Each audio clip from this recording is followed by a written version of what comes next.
Okay, here's the box of the Corky brand Universal Quiet Fill. Went ahead and just installed it, and we're going to test it out. And here we go in a flush.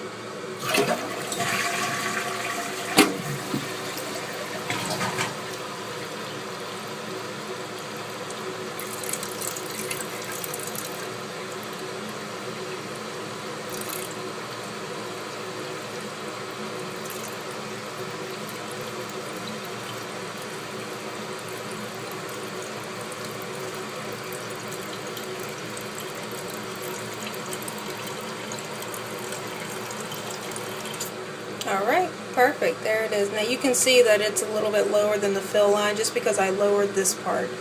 Don't need as much water as what it would have needed. But this seems to be working just right. I've tested it out a couple of times. I'm happy with the product.